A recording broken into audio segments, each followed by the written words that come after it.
Hello everyone and welcome back to Faithful to the Traitors.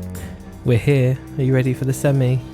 Oof. It's nearly reached the final. Filthy animal. The penultimate. That's the word you're looking for. Nearly at the end of our I know. Grand Tour you were very of Canada. surprised, weren't you, at the end of the episode when they were talking about the fire pit? You were like, the fire pit? It can't be. Let me check my notes. Hang on. There's only been 10 episodes. But yes, 10 episodes. That's the Canadian way. No. 1 a week, 10 episodes. 10 long weeks. 10 fun weeks? Yeah, but I would still rather watch 333. But anyway. But that's because we do it in the UK that way. New Zealand do 2 every week. America just dump them all on the streaming servers and don't think anything of dumps, they call them dumps. They call them mass dumps on Peacock. But 1 a week still doesn't work for me, but it's fine, we're nearly there. I mean, I prefer it to be paced out rather than, like I say, just dumping them all in one go. Because they put in America, they put them all on one go apart from the final. And then the final comes out like 2 weeks later, just to give it a little bit of tension. Bit of silliness.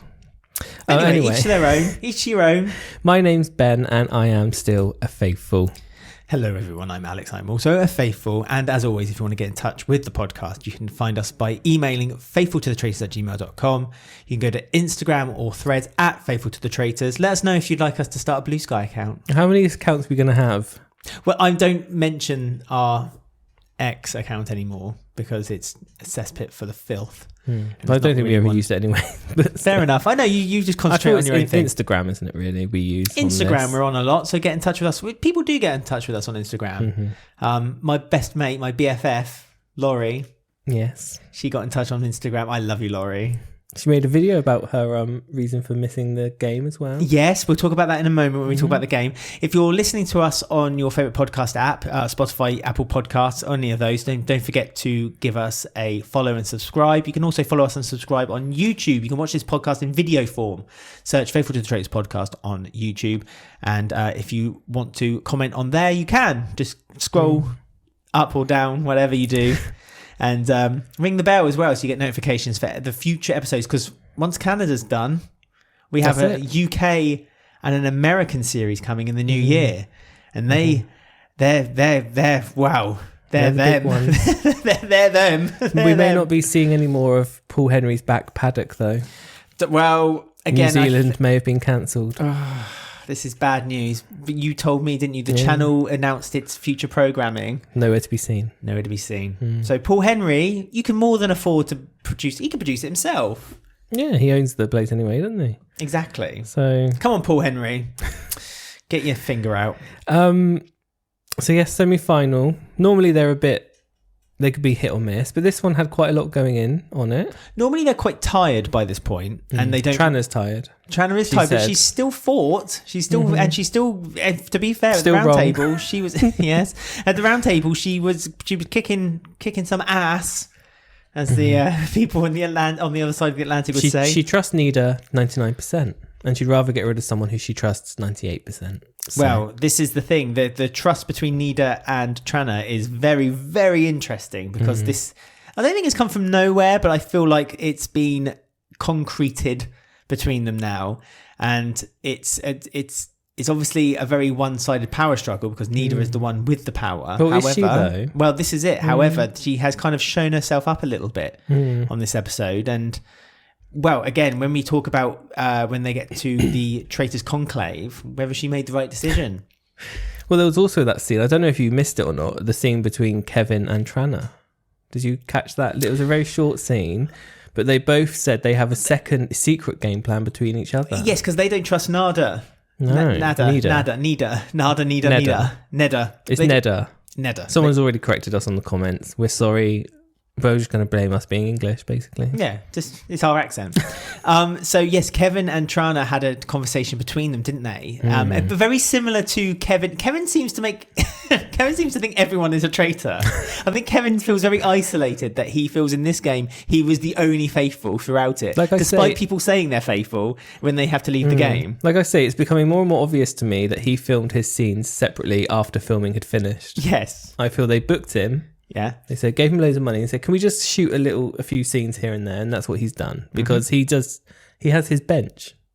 It's like green screen bench from his mansion somewhere. Yeah, he just kind of people come in, like they call Trana and say, Trana, would you mind popping in for a couple of hours? We just need you to kind of like make up some. It's like Mariah stock Carey on scenes. her Christmas films, where all of her scenes are obviously filmed in a separate location with a green screen. That's what Kevin's doing. Kevin is the Canadian Mariah Carey, if you ask me. I've heard people say that. Kevin needs to release a Christmas song this year, and I'll tell you what, it'll go straight to number one. But they had a little pact between them where they said, we've got a secret thing where we're going to go take ourselves to the fire pit, the final, and we're just going to keep voting people out until it's just us, even if they're faithfuls. Just Kevin and Trana. So, but this is it. Watch out, Laurie. I mean, Laurie, unfortunately, Laurie seems to be the outsider of the group, doesn't she? She's the only non-celebrity left, isn't she? I think. Nick's a YouTube celebrity. Well, Lauren, she's a model. She's not a celebrity in the sense that she's been on television. I think she has. I looked her up earlier, and she's got like loads of followers, like 200,000. Well, yes, but don't do a fact file until it's no, I won't. It's over. Exactly. But next week that will be. Laurie is like the odd one out, and it kind of showed as well when it was the round table as well. I think Laurie, it felt to me that at the round table she had really good reasons for why she was voting the way she voted. But it went against the grain for every single other person. And stay true to herself. Look, you know me. No. I'm a big Laurie fan. Are you? I am. I like her handwriting. I like the way she plays the game. She played it for me. She did a little teacher thing. Did you see when Neda tried to talk over? She went. Yes. That was a Karine. She learned that from Karine. Karine's done that many times. Karine really let them go for it on this round table. I know. She sat back, lit a cigarette, glass of wine, and just watched. It went on for ages. I apologise for that stereotype of French people. I didn't even know what that was. Yeah, it's good. Baguette and a string of onions around She her hosts neck. the French version, she does. What, in France? Yeah. Karine, I'm sure she does. Hang on. This is new information. I'm no, sure I she did hosts not. both. She hosts the Canadian and the French one. Bear I'm with. pretty sure. Talk amongst yourselves. So hang on. If there's a French version of the Traitors, could we watch that?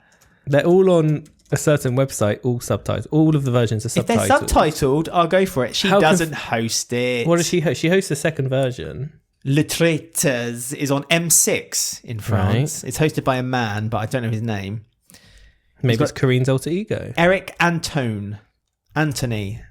He plays himself.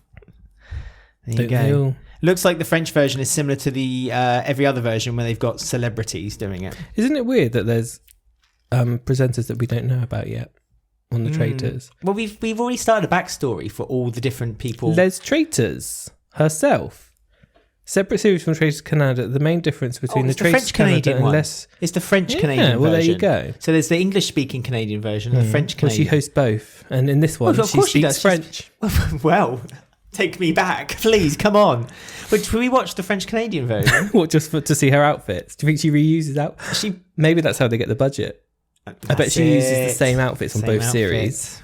Cheap bitch. I would. Well, we did accuse her of taking the money home with her. Like that's why I stand by that accusation. Anyway, we've gone off track. I don't remember what we were talking about. We were talking about Laurie somewhere along the line. But we're saying that Laurie is amazing and awesome, and we love her 100%. And although she missed the task, didn't she? She did miss the task for very, very good reasons. Well, she's posted on her Instagram. She said basically, I couldn't be bothered. Yes. Karine popped open her Jacob's Creek and was like, just don't bother. Come join me, Laurie. And Laurie she was like, yeah, we'll just then. film a bit to camera and then we'll just sit out and have a ciggy. No. She can imagine Laurie in the staff room at school, a bottle of Jacob's Creek and a cigarette. Come on, kids. Break time's over. Time to teach you cursive. Flawless cursive. But finger up. Pardon? No, she says there was a reason, like, because they got blindfolded in a car and stuff. And, they were kidnapped. They were chased by people. It was very I traumatic. hate being chased, so I completely get that. But no, there was something that happened in Laurie's past, which was understandably it triggered that emotion again. And she commended the crew of CTV, the channel that airs,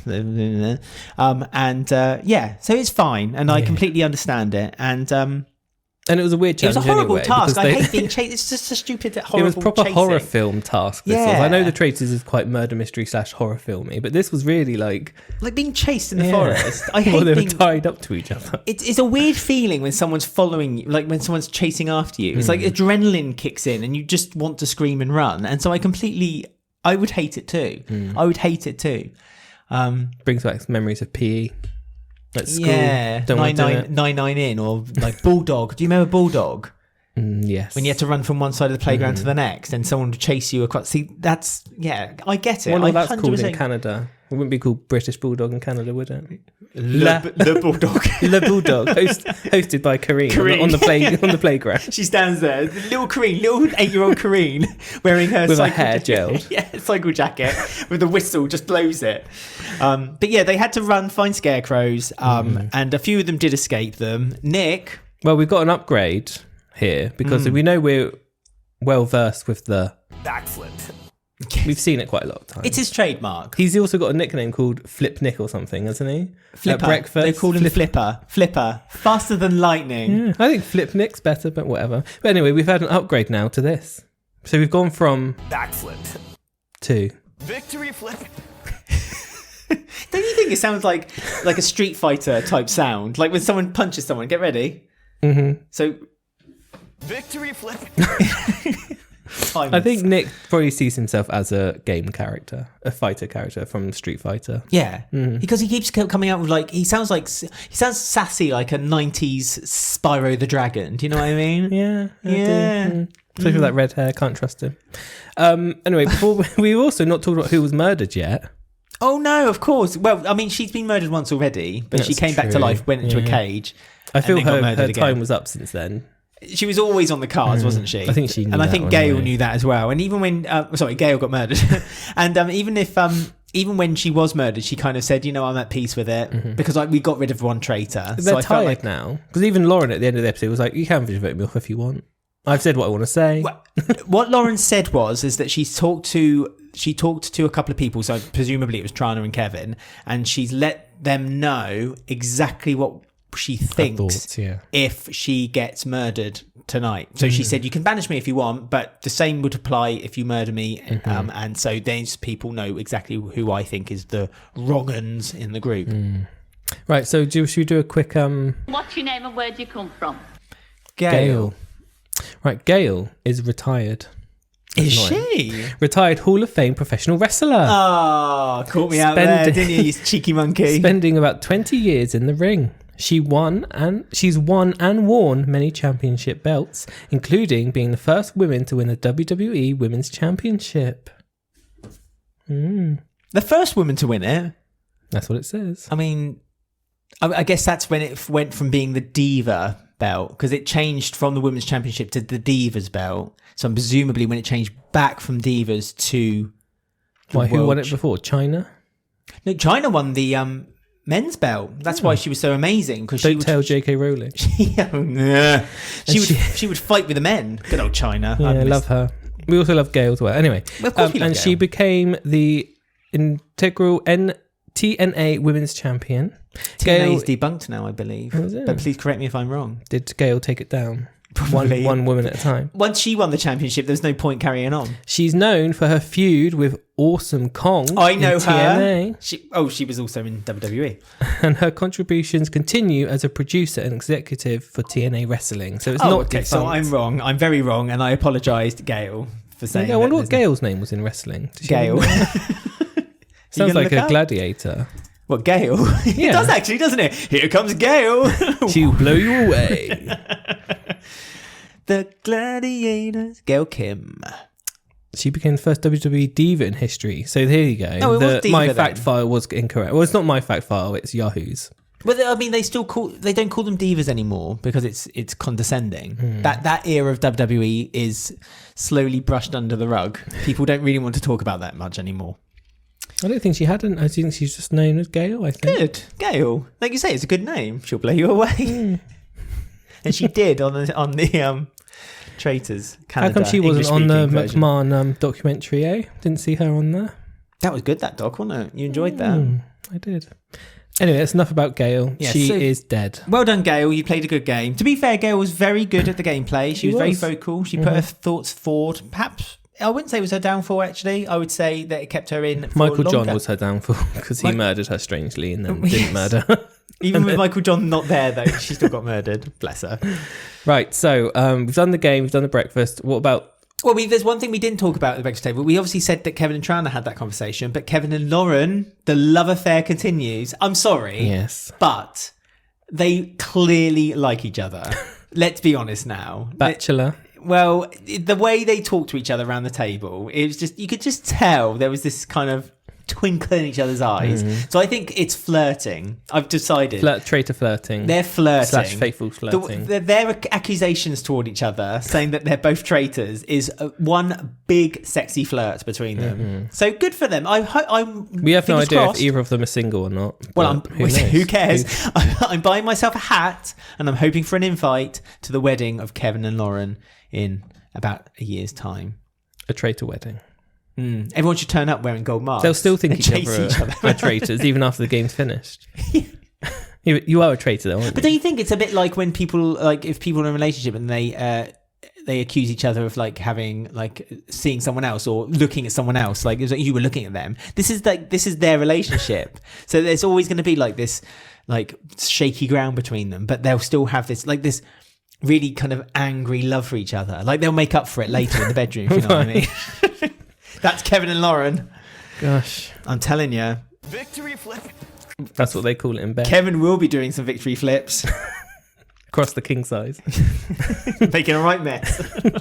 But so right, we got rid of a traitor last week, and this has done the usual suspect of what happens every series of the traitors, no matter what country you live in, is then the traitors then attack each other because the faithfuls are too rubbish to do it themselves. Yep. And so the traitors kind of knock themselves out. Yes. But they've done it at such a point of the series that, let's be honest, I think it's put Neda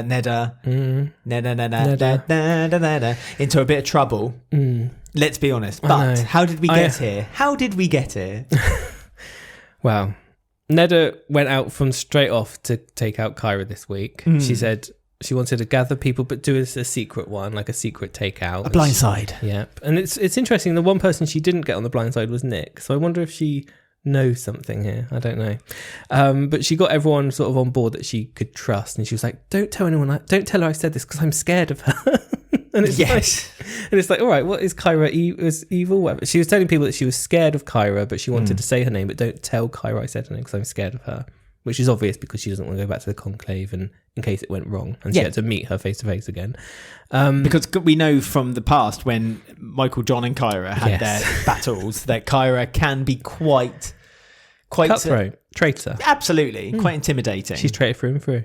And that was how this episode was going. And then Kyra kind of wanted to put Neda's name out there. Initially, Kyra didn't though. Yeah, Kyra put Lauren's name out first. She wanted to wait for the final, I think. Yes, so she had her own little kind of gang of merry men, which was Nick and Laurie, and she was pushing Lauren's name and out a bit there. of Cedric. Well, Cedric floated from one group to the next, and Cedric. Well, this is the funny thing about Cedric for me. All series, he's just been this kind of like jokey, not really playing it very seriously. People were kind of just thinking that he was just a bit of an outcast and didn't really. They kept him in because they didn't think he was a traitor, but wanted to get rid of him because he was a bit annoying. Don't we? I just don't want you to be on the show anymore. Yes, that's how people's feeling was towards Cedric, and so Cedric didn't really try very hard, if you know what I mean. He just kind of apart from taking along. money, apart from taking the money, which he would quite rightly, to be honest, he did. On this episode, I felt like Cedric found his feet. I felt like he actually pushed some good points forward, and actually I enjoyed seeing him. He said, because he was introduced into the conversation around the round table by Nick, and Cedric said, I've already said that I don't really want to have any contribution this time because I don't feel like there's any point. But, and then he kind of came out with some really good points about Lauren. He came out with points about Neda as well, Neda. And it kind of... Kyra. He's kind of like the only one who's in both groups. Yeah, so he's getting the information from both sides. So he's getting the information from the two split groups now. He's a wonderful floater. He is. He's the one you just can't flush down that toilet. But he's there with all of it. He's always there, but you kind of like it because it kind of gives you a sense of, a sense of being that you did that. That was yours. So Cedric is a good floater. I am upset by the result though of Kyra going because she did play such a good game this whole time, and I feel like if the traitors didn't go against each other, if they actually trusted each other, but they couldn't. which was kind of Kyra's fault, I feel, because she went against Michael John so quickly. No, There was no trust between both of them. I think it was a little bit of one and two. Like Neda didn't trust Kyra because she felt like she could easily backstab her, and Kyra didn't do anything to kind of put her mind at ease for that. No, because she would have backstabbed her, I feel. Do you think so, though? Because I don't think she would have. I think if we were getting to this point and there was still two going to the conclave after tonight's roundtable, I honestly think Kyra would have pushed getting Nick as a traitor. Then you're right. Then she would have tried to get rid of Neda. But I think Kyra underestimated just how much influence Neda actually had on the game. And so I think her quiet, very cunning approach was actually the right way to go. But that surprised Kyra, because I think Kyra thought that from her past on Big Brother that Neda would play a completely different game. Because she wasn't showing signs of that, Kyra trusted Neda more than she perhaps should have. Well, we have a little insight into Neda's gameplay. On her Instagram, she posted just like a little short thing on Instagram. Like she said she's written 5 notebooks and like 10 documents on the line. She wrote all these things before she went on, all the different situations of, if this happens, I'll do this. If that, it's very in depth from what she showed. It was like, if 1 to 2 people know about my Big Brother history, I'll do this. If more than 3 people know about my Big Brother history, I'll do this. I'm going to wear this colour because it shows this. And my hair's going to be neutral. She would only wear neutral colours because she didn't want to be offensive by the clothes she was wearing. Don't wear red or orange because it's alarming, and sit back and have your hair in a certain way and your demeanour in a certain way. And that's something that Laurie picked up on, saying like, you never really show yourself, your facial expressions is very plain, flat, but it's all been a big game plan. So I feel like we've kind of not really paid much attention to Neda this whole time, because there's only been 3 traitors and it's being focused on Kyra and Michael John's gameplay. She's just kind of gone in the background, but she's obviously been playing a good game because she's got a strong connection with Kevin, Tranna, Lauren. So she's doing a good game, but it's interesting how in depth she's done this. She's kind of quietly done it, and the thing is, it's not even presented that much, as you said, on the show to us, because the focus has been very much on how Kyra has been playing the game. The focus has been very much Kyra and her time as the traitor. I mean, I have to say, 10 out of 10 is almost verging on psychotic, the notes that she wrote for how she was going to play the game. But at least she went in there with an idea. You can't say that about Michael John, for instance, who was asking people how to play the game. He might have a document that says, pretend you don't know what the show is. Pretend you don't know this. No, he just has a document that says, try your best. Murder people who suspect you so everyone else then suspects you the next morning. That could have been his gameplay for all we know. We do not know. Bless him. But no, as we say, Neda got the right people. She got Kyra out. And she got Kyra out. And so 10 out of 10 for the way she did it. I mean, I do feel round the round table, though, they kind of left Neda and Kyra to shout at each other and they talk to each other. Yes. And I do feel that has now ruined any chance of Neda winning. Well, because everyone is going to know. Yes. That's just, it was so obvious it was 2 traitors talking to each other. Yes. But there was a few things that they said, like, I think Kyra said something like, I knew Michael John was a traitor before the traitors met each other. And Lauren was like, what do you mean before they met each other? It's like, that's something only a traitor would know, that the 3 traitors. Do you know what I mean? Information. There was a few things like that. And I think Neda said something as well, which sounded like, she said something like Michael John wanted revenge on Kyra. And people, I think Lauren again clocked it all. She was like, what do you mean they want revenge? Like, it was Lauren who clocked it on a few occasions, because there's a few slip-ups, I feel, in the way that they were saying things that they knew information that us faithful wouldn't know. So I do feel like everyone knows that she's also a traitor now. Well, she's messed up the game. Neda brought up that when Michael John was voted for, Nick and Pac-Man had also been voted for, but it was Kyra at the round table who was getting the brunt of Michael John's accusations. A hint that she was a traitor. And the first thing Lauren said was, Lauren spotted that, and the first thing Lauren said was like, what do you mean by that? Like, how did you know? How did you know that at the time? That Lauren, because clearly only a traitor would know that there was 2 traitors going for each other at the time. And Neda kind of backstepped a little bit and said, because Nick and Pac-Man were asked, and then Kyra brought up and said, like, well, that's because Nick and Pac-Man were his friends, so he probably would have gone for me because he didn't want to go for his 2 friends. I think the faithfuls have to be really stupid to not have clocked that was just two traitors. Two definitely did. Lauren, and they showed a shot of her clocking, and Nick later brought up that he believed that it was two traitors. It was two traitors going traitor for traitor. And then Kevin also spoke to Lauren, again, a lovely relationship over a glass of Jacob's Creek in their Nissan car. And he said, I believe that we've been watching for the last two roundtables, traitor after traitor after traitor.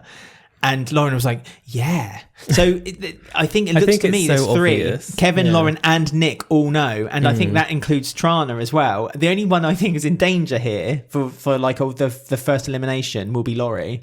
I think Laurie's out. I think then those four will then get Nida out. And then I hope... Oh, no, forget about Cedric. Poor Cedric. Cedric's still there, isn't he? Well, one of them's going to get murdered as well, which is between... Trana and Nick. Yes, but I think we know who's going to be murdered from that, don't we? I think the siblings, unfortunately, of this is like the Red Wedding. They're all going at once. It's such a shame that we missed the opportunity to have the brother and sister be traitors, though. I do feel that's a shame that they didn't get rid of Nida this episode and Kyra then recruited Nick. Kyra's biggest mess up was at the end of episode 8 when they had the opportunity to recruit or murder, and Kyra said, I still want to murder. Nope, made the mistake there. You should have recruited your brother. And you could have easily included Nick in Nida because Nida was afraid of Nick. And you could have said, well, if you're afraid of him, let's bring him in then. And then she could also blindside Nida and say, what we'll do is we'll get rid of Nick. Ha, ha, ha. Nida would then start winding up the group, getting rid of Nick. And I think, you would have wound up with two traitors, Nick and Kyra. And it would have been the first time two traitors trust each other. So that would have been interesting, but we're not there, unfortunately. We're on the opposite end of the scale where it didn't work. But this is what I mean. I think Kyra's made, unfortunately for her, the two biggest mistakes, and that was that she trusted Nida. Rightly or wrongly, she trusted her, thinking that she was going to take her to the final together and then get rid of her, which was wrong. And she didn't recruit. She should have recruited her brother at the end of episode 8. That was her one opportunity to get him in. And she did mess up a little bit around the round table when she was pushing Michael John so much. I feel that was also a little bit of you're a traitor. And now, but Anida's done the same thing now because you have to be an idiot not to know that she's a traitor after that. 100%. But this is, But to be fair, yes, we've watched series before where we've said, you have to be an idiot. Australia Series 2. Let's never forget. Let them never rest in peace. I don't think these lot are that level, though, because... They're not. No. But you quite rightly said, though, that this is the first series of the English-speaking traitors that we've watched where there's not been one recruit. The traitors have made it... the original 3 have made it all the way to the end, one way or another. But I don't see how... Nida can win this. I think this is going to be a faithful win, but it depends how dirty these faithfuls. It depends if she kills, because she did say I could kill Trana because she's my closest ally, and that will look like I'm not a traitor, which is a fair point. But I do think she'll get rid of Nick because she'll get rid of Nick. She wanted to get rid of Nick last week, and she wasn't allowed. She's wanted to get rid of Nick for the last 3 weeks, and it's just a golden opportunity for her. And I think Nida might be part of your Laurie fan club because she said, and there is Laurie, but I can't kill her. And that was that. That was swiped away. Can't kill Laurie. So she made. I couldn't. There's your second membership there. Well, shall I get badges made? I love Laurie Club. But I think you're right. Actually, I think it's all going to boil down to how trusting the faithful are, or how greedy the faithful are once they've gotten rid of the traitor. I did find it interesting they inserted that quick scene of Kevin and Trana with their faithful plan of getting rid of everyone, even if they're faithful, so they can share the money together. Yeah. So I wonder if that's where we're going to go. This is the problem around the round table, because we straight away start talking about how the traitors are going against one another because they want the money, but you mustn't forget that the faithful are a dirty lot as well. They have to split between them. Yeah, so they're a filthy lot too. And instead of like camaraderie, where they're thinking, yeah, we've done it together, we've won, let's just share this money and have a great time, they're probably thinking, well, I could get a bit more money. And they know there's still one traitor. So if they keep banishing, I wonder if they'll do what was it UK Series 2 where on the last banishment they don't say if they're a traitor or not. Was that New Zealand? One of them on the last round table when they banished someone, they weren't told if they were a traitor or faithful. I forget now. I genuinely forget now. I maybe can't remember. New Zealand. I can't remember, but maybe they'll do that because they know there's still one left. So maybe they'll have to do that because it's going to be too obvious. I think the only one who I would be very surprised if they keep Cedric in for the end, because I think that they're they don't want him to win. I think they're pretty miffed that Cedric took the money, and also they wanted to get rid of Cedric throughout. So I would imagine that Cedric will be going at the round table, and then the fire, and obviously that's we presume Nick's gone for the murder, so that would leave Kevin, Lauren, Trana, Laurie, and Nida. Yeah, and then I think at that point they would then get rid of Nida, and then it'll be interesting then to see whether Kevin and Trana then carry on. So get rid of Laurie just for the money. I mean, I will be sending lots of hate mail to Kevin and Trana if they get rid of Laurie for no reason. You won't be accepting Kevin's roses, will you? In that case, no, I would not. I would throw it to the ground and stomp on it. Right. Well, so that's dissatisfaction. That's all our predictions. So we've got the final next week then Yes. to see how wrong or right we are. Well, as always, get in touch with us if you have any theories and thoughts of who you think is going to win the final. Maybe we're very, very wrong. I hope they do a reunion episode. I just realised that They never do they?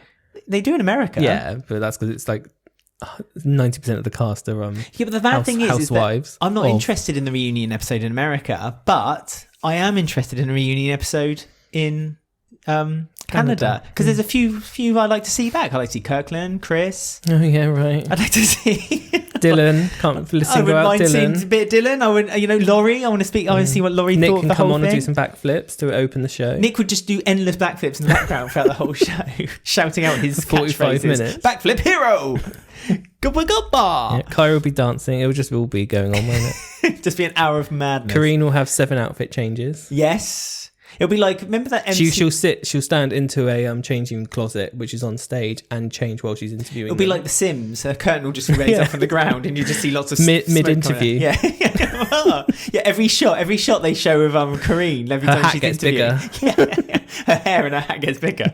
I'd enjoy all of that. But let us know your theories. faithfultothetraitors@gmail.com. You can find us on Instagram and Threads @faithfultothetraitors. You can DM us on that. You can comment underneath our YouTube video if you're watching this podcast at Faithful to the Traitors Podcast. So search for that. Don't forget to ring the bell, subscribe, and follow us for any new episodes. You can also go, if you like listening to us, don't forget to subscribe on your favourite podcast app as well. And if you want to help us with the show, just go to buymeacoffee.com/faithful. Lovely. So we'll see you all next week for La Finale La finale. in English, Final. French English, and we'll see who wins the show.